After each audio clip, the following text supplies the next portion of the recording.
रुद्राक्ष किसका आंसू है? शंकर भगवान का।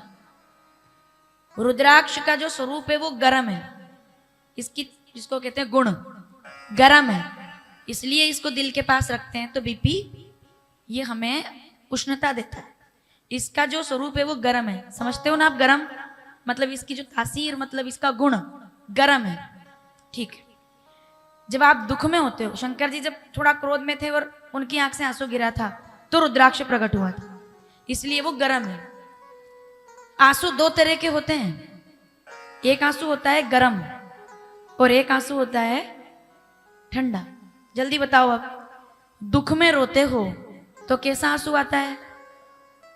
और जब खुशी में या हवा की वजह से आंखों में से आंसू आए वो कैसा होता है? ठंडा होता है ना, ठंडा आंसू। दुख का आंसू गर्म इसलिए रुद्राक्ष है, और प्रसन्नता का आंसू ठंडा है, इसलिए बिल्व पत्र के वृक्ष को ठंडाई का सबसे बड़ा स्रोत माना गया है। बिना प्रमाण के नहीं है। भयंकर गर्मी के अंदर बिल्व फल का जूस अगर पी लिया जाए तो शांति मिल जाती है। बिलपत्र के पत्ते को, बिलपत्र को अगर पानी के कलश में डाल दिया जाए तो वो उसके दोष हर लेता है। बिलपत्र को 108 बार ओम नमः शिवाय बोल करके शंकर जी पर चढ़ाकर और उसको वापस ले जाकर अपने घर में अगर किसी को बुखार आ गया है उसके सिर पर आप छू देंगे, ओम त्र्यंबकम यजामहे सुगंधिम उर्वारुकमेव मृत्युर्मोक्षय। गोली अपना काम करेगी, दवाई अपना काम करेगी, पर वो बिल्व पत्र उसके बुखार को हर के और उसको शीतलता प्रदान कर देगा। ये परम आवश्यक बात है, क्योंकि और ये मैं फिर कह रही हूं उपाय नहीं हो, उपाय नहीं है, नहीं तो केवल ये कर लो और गोली ना खाओ, ये मैं कभी नहीं कहूंगी। सबका अपना अपना एक महत्व है। डॉक्टर का काम डॉक्टर ही करेगा, धर्म का काम धर्म ही करेगा।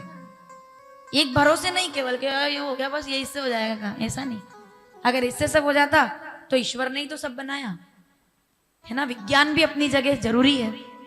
हमें चंद्रमा का ज्ञान था, लेकिन देश के विज्ञान ने चंद्रमा को हमारे करीब लाकर, विज्ञान ना होता तो ज्ञान ने बताया कि चंद्रमा वहां है और विज्ञान ने चंद्रमा तक पहुंचा दिया हमें।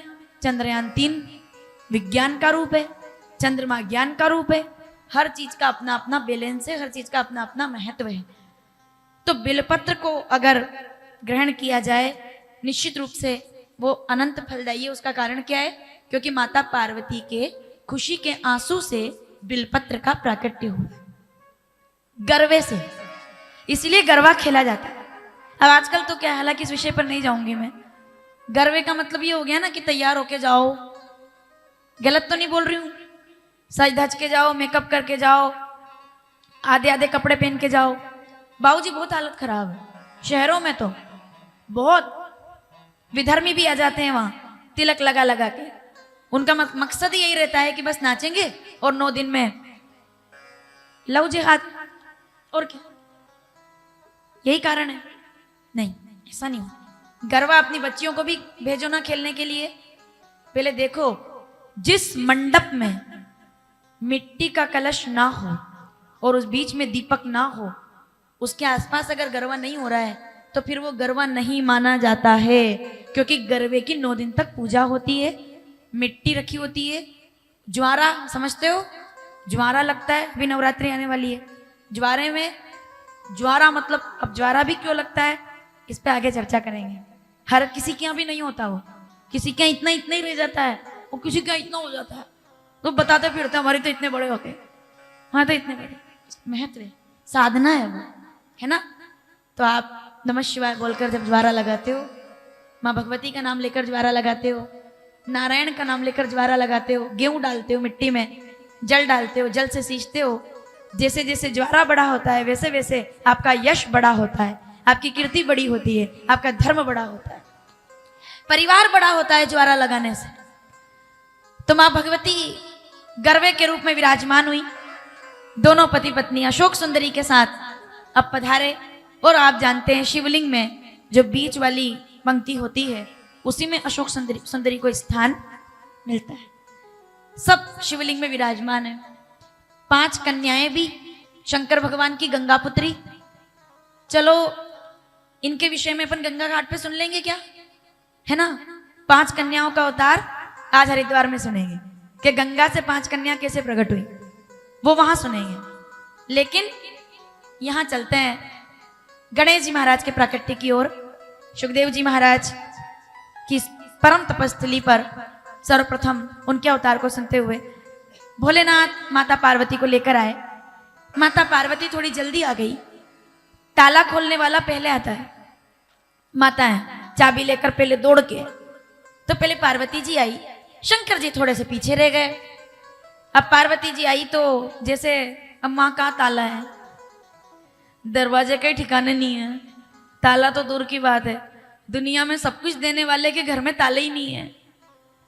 हम तो थोड़ा भी निकले तो भले ही कुछ नहीं हो, खाली अटैची हो तो भी ट्रेन में बस में, है ना। पार्वती जी पहले आ गई बच्चों को लेकर के सबको। अब ये आई तो तभी शंकर जी आने में विलंब हो गए और तभी कोई और आ गया। बताओ कौन आया। गुरु जी ने चक्कर लगा दिया इधर। नारायण नारायण, नारद जी आ गए।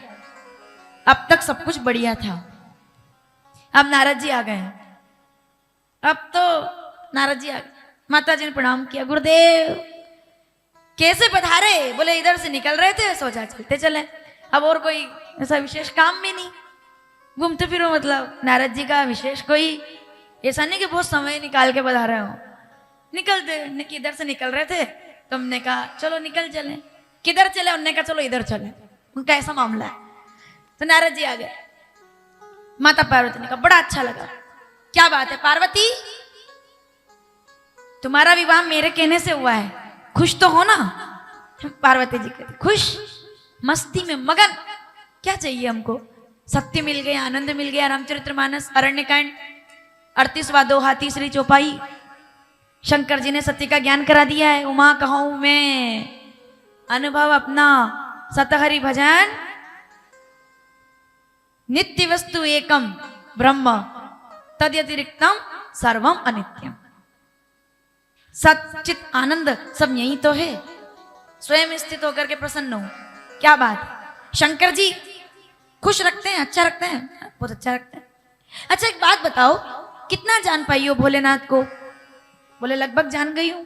तो बताओ चंद्रमा क्यों रखते हैं सिर पर। सुनना माताओं सावधानी से, एक ही प्रश्न सुनेंगे पर ढंग से सुन लेते हैं, है ना। चंद्रमा क्यों रखते हैं बताओ, जिनने कल की कथा ढंग से सुनी। चंद्रमा सिर पे क्यों है, क्योंकि प्रजापति दक्ष ने श्राप दिया तो 6 रोग तो नहीं मिट सकता, पर तुम्हारी कीर्ति इतनी बढ़ा दूंगा कि तुम्हारा दाग किसी को नजर ही नहीं आएगा, तुम जब मेरे सिर पर विराजमान रहोगे। द्वितीया के चंद्रमा में दाग नहीं होता है।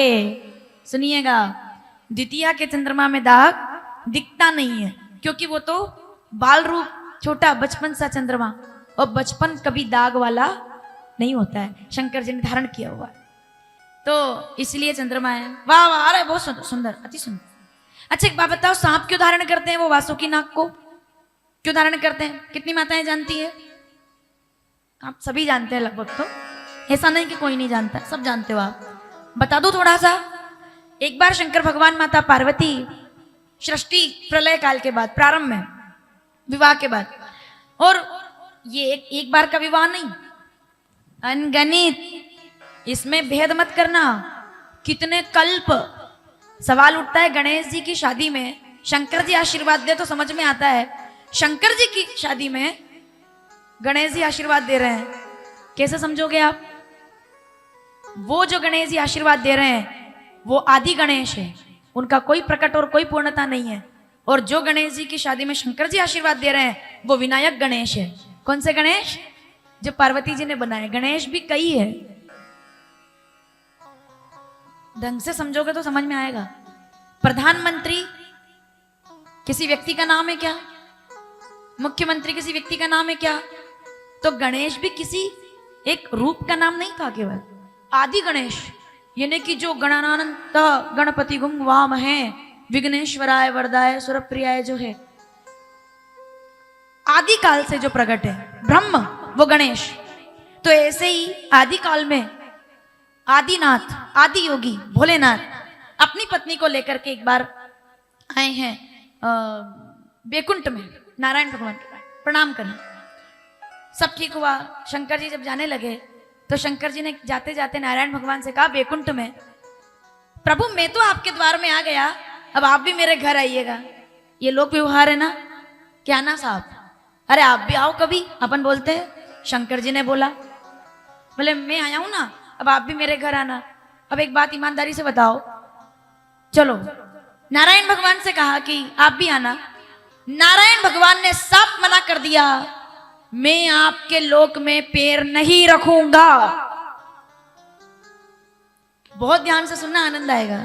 साफ इनकार, मतलब थोड़ा बहुत मन भी नहीं रखा कि बाद में आ जाएंगे, कि हो जब टाइम मिलेगा जब देख लेंगे, बनाएंगे प्रोग्राम। हाँ, साफ इनकार, नहीं भैया मैं तुम्हारे लोक में पैर थोड़ी रखूंगा, मैं तो आऊंगा ही नहीं। शंकर जी ने कहा मैं बैकुंठ आ सकता हूं, आप मेरे लोक में पांव क्यों नहीं रखोगे? बोले नहीं, मैं पांव नहीं रखूंगा, मैं आपके लोक में पैर नहीं रखूंगा। शंकर जी तो बड़े हो गए, उन्होंने कहा मेरे लोक में क्यों नहीं आओगे? अब सब बताइए जितने लोग पंडाल में बैठे हैं, नारायण भगवान का लोक कौन सा है? जल्दी, बैकुंठ है ना, बैकुंठ। और शंकर जी का लोक कौन सा है? मृत्युलोक, वो मृत्युलोक के देवता हैं। ब्रह्मलोक के ब्रह्मा, साकेत के राम, गोलोक के गोविंद, भगवान हमारे गोलोक के गोविंद। शंकर जी कहाँ के देवता हैं? मृत्युलोक के। नारायण भगवान साफ मना कर गए, बोले मैं तुम्हारे लोक में पांव नहीं रखूंगा। शंकर जी ने कहा बताओ तो सही, क्यों नहीं रखोगे, क्यों नहीं आओगे, धरती पर पैर क्यों नहीं रखोगे? तो भगवान कहते कैसी बात करते हो आप मेरे इष्ट हो, मैं आपके लोक पर कैसे आ सकता हूं? बोले क्यों?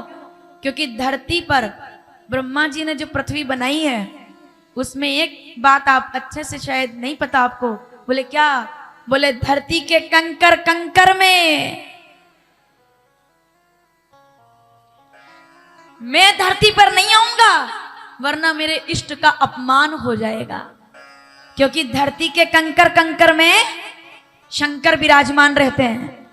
अगर मैं धरती पर पैर रख दूंगा तो पता नहीं कौन से शिवलिंग पर पैर रखा गया, कौन से पत्थर पे पैर रखा गया, तो मेरे तो इष्ट मुझसे रूठ जाएंगे। आप तो मेरे इष्ट हो।